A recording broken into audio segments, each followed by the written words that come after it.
বিসমিল্লাহির রহমানুর রহিম। Hello viewers, আসসালামু আলাইকুম রহমতুল্লাহ বারাকাতুহু। আমার আপু ভাইয়ারা কেমন আছেন? আশা রাখছি যে যেখান থেকেই আমার ভিডিওটা দেখছেন বা দেখবেন সবাই সুস্থ আছেন, ভালো আছেন, আলহামদুলিল্লাহ। নিয়ে আসলাম আজকে নতুন করে সরষে ইলিশ। তা সরষে ইলিশটা সবাই কিন্তু সরিষার তেল দিয়ে আর সরিষে বাটা দিয়ে খেয়ে থাকি। আর আজকে আমি এই সরিষার তেল দিয়ে রান্না করব না, আর এটা একটা ইউনিক রেসিপি। আমি সরিষা বাটাকে একটা নতুনভাবে এই সরিষা ইলিশের একটা রূপ দিয়েছি। তা না দেখলে আপনারা পুরো ভিডিওটা যদি না দেখেন তাহলে কিছুই বুঝতে পারবেন না।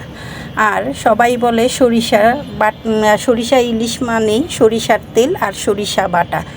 তার সাথে আর কত কিছুই যে দিয়ে যে এটা এত সুস্বাদু আরও হয়, এটা কিন্তু আমরা কেউই জানি না। তাই আমি যেহেতু রান্নার চ্যানেল, আর আমি নতুন নতুন রান্না ট্রাই করতে পছন্দ করি, আর আমার যদি বাসার সবাই খেয়ে এটা প্রশংসায় মুগ্ধ হয়ে যায়, তখন আমি কিন্তু এই রেসিপিটা আপনাদের মাঝে শেয়ার করি। তা চলুন কথা না বাড়িয়ে চলে আসছি মূল রান্নাতে। এখানে আমি সাদা তেল দিয়ে দিয়েছি, আর দিয়ে দিলাম 1 টেবিল পরিমাণ মেথি। তা মেথিটা যখন একটা সুন্দর ঘ্রাণ বেরো হবে, তখন এখানে দিয়ে দিব আমি পেঁয়াজ কুচি।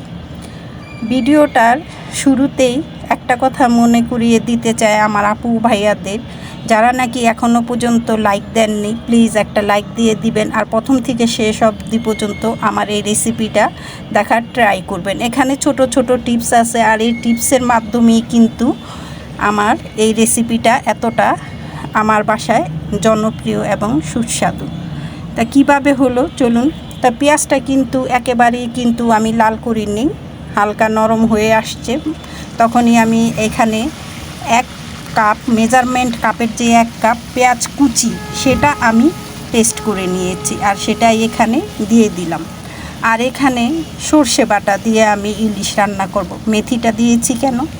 তা এখানে একটা ছোট টিপস, যাদের নাকি সরিষা বাটাটা অনেক দিন ধরে ঘরে আছে, সরিষা আর কি আস্ত সরিষা, কিন্তু ওটা একবারে কোনো ফ্লেভার আসে না, তখন আপনারা এই মেথিটা দেওয়ার ট্রাই করবেন, তখনই দেখবেন একবারে 4 চান লেগে যাবে। যাই হোক, কথা বলতে বলতে আমি আগে থেকেই এখানে 2 টেবিল পরিমাণ সরিষা, আস্ত সরিষা, আর এখানে আমি এই আস্ত সরিষার সাথে আমি 3-4টা কাঁচামরিচ আস্ত বেটে নিয়েছি। বেটে একটু পানি মিক্স করে এখানে দিয়ে দিলাম। পেঁয়াজটা আমি অনেকক্ষণ যাবতই কিন্তু এটা কষিয়েছি, আর চুলাটা কিন্তু এখন আমার মিডিয়ামের চাইতে একটু লোতে আছে। আর এই সময় কিন্তু কোনোভাবেই চুলার আঁচটা বাড়িয়ে রান্না করতে যাবেন না।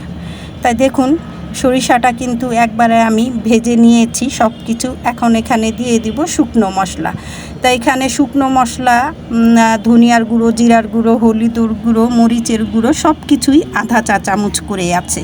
আর সরিষা বাটাতে কিন্তু সরিষা ইলিশে আমরা সাধারণত হালকা মশলাই খেয়ে থাকি, জানি না আপনারা কে কীরকম খান।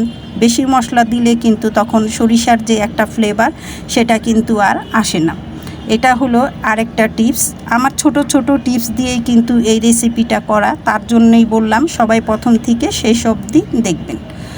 তারপরে আমি এখানে দিয়ে দিয়েছি আদা রসুনের পেস্ট 1 চা চামচ, আর পরিমাণ মতো লবণ দিয়ে বেশ কিছু পানি দিয়ে ঢাকনা দিয়ে ঢেকে মিডিয়াম আঁচের চাইতে একটু লো করে আমি মশলাটাকে সুন্দরভাবে সময় নিয়ে কষিয়ে নিয়েছি। আর এই যে দেখুন, মশলাটা এত সুন্দরভাবে কষিয়েছি যে একবার তেল থেকে পেঁয়াজ আর সব কিছুটা আলাদা হয়ে আসছে। যাই হোক, এই সময়টা চেষ্টা করবেন মশলাটাকে চুলার আঁচটা কমিয়ে কষানোর জন্য। সরিষা বাটা যদি একবার নিচে তলানিতে লেগে যায়, সেই সরিষা ইলিশটা কিন্তু খেতে মোটেই ভালো লাগবে না। এখন এখানে আমি একটা ইলিশ মাছ নিয়েছি, একবারে বড় না আবার একেবারে ছোটও না, মিডিয়াম সাইজের ইলিশ, সেটা আমি আমার সাইজ মতো কেটে নিয়েছি। আপনারা আপনাদের পরিবার অনুযায়ী মাছটা করে নিতে পারেন, পিস করে নিতে পারেন। তা ওটা আমি এখানে একবারে গুছিয়ে সুন্দরভাবে সাজিয়ে গুছিয়ে আর কি দিচ্ছি। কারণ হলো সরিষা বাটাতে কিন্তু যে আমরা কোনো সবজি দিয়ে রান্না করছি না যে এটা যে ভালো করে নেড়ে চেড়ে এটা রান্না করব। এটা একবারে আলতো হাতে এই রেসিপিটা করতে হয়। আর ইলিশ মাছ কিন্তু বেশি একটা সময় নেয় না রান্না করার জন্য। তা এই পর্যায়ে এসে আমি ঢাকনা দিয়ে ঢেকে মাছটাকে একবারে কম আঁচেই, কিন্তু এখনও আমার চুলা আঁচটা কমই আছে, আমি একটা সাইড রান্না করে নিয়েছি আর কি। এখন আমি আর কি উল্টিয়ে দিচ্ছি। আমি কিন্তু আমার বাসার ছাদে এসে আমার ভয়েসটা দিচ্ছি, কেননা আমার পাশের বাসায় অনেক আর কি ফ্ল্যাটে অনেক চিল্লাচিল্লি হইতেছে, তার জন্য আর কি আমি ওখানে দিতে পারছি না। আমি বাসার ছাদে এসে আপনাদের সাথে আমার এই রেসিপির ভয়েসটা দিচ্ছি, মনে কিছু করবেন না, বাইরেরও অনেক নয়েজ আসছে। তা যাই হোক, কথা বলতে বলতে কিন্তু আমি মাছগুলো সব উল্টিয়ে দিয়েছি। এই পর্যায়ে এসে এখন আমি দিয়ে দিব ঝোলের পানি। ঝোলের পানি বলতে একবার আমি এখানে মাখা মাখা করে আমি ঝোলটা রাখবো। আপনারা চাইলে ঝোলের পানিটা কম বেশি করে দিতে পারেন, যে কে কীভাবে রাখবেন। তা আমি মনে করি একটু মাখো মাখো করে নামিয়ে রাখলে ঠান্ডা হলে কিন্তু এটা একবারে অ্যাডজাস্ট হয়ে যায় মাছ আর হলো সরিষা বাটা। তা আর হলো ওই যে বললাম আমি কেন মেথি দিয়েছি, এই মেথিটা দেওয়ার কারণেই কিন্তু এই তরকারির ইলিশের একটা ইউনিক টেস্ট চলে আসছে, আর বাসার সবাই খেয়ে কিন্তু অনেক মুগ্ধ হয়ে গিয়েছে। যাই হোক, আবারও দ্বিতীয়বার এই কথাটা রিপিট করলাম এই কারণে, আমার পরিবারে সবাই পছন্দ করেছে, আলহামদুলিল্লাহ আলহামদুলিল্লাহ, তার জন্যই কিন্তু আপনাদের সাথে শেয়ার করা। দিয়ে দিয়েছি এখানে 4-5টা আস্ত কাঁচামরিচ দিয়ে ঢাকনা দিয়ে ঢেকে আমার রান্নাটা একবারে শেষ পর্যায়ে। আর দেখুন কালারটা মাশাল্লাহ কত সুন্দর আসছে। আর এই রান্নাটা সম্পূর্ণটাই আমি কিন্তু একবার মিডিয়ামের চাইতে একটু লো আছে আমি এই রান্নাটা করে নিয়েছি। আর যথাসম্ভব চেষ্টা করবেন যখন নাকি ঝোলের পানিটা দিয়ে দিবেন বা ইলিশ মাছটা দিয়ে দিবেন, তখন খুন্তি কোনো ব্যবহার করবেন না, চেষ্টা করবেন স্প্যাচুলার দিয়ে রান্নাটা সম্পূর্ণটা শেষ করতে নেড়েচেড়ে।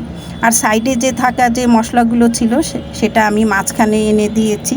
কেমন হলো আমার এই ইউনিক সর্ষে ইলিশ আপনারা কমেন্ট করে জানাবেন। আর নতুন আপু ও ভাইয়ারা যদি হয়ে থাকেন আমার চ্যানেলটাকে সাবস্ক্রাইব করে দিবেন আর পাশে থাকা বেল বাটনটা অন করে দিবেন। সবাই সুস্থ থাকবেন, ভালো থাকবেন, আল্লাহ হাফেজ।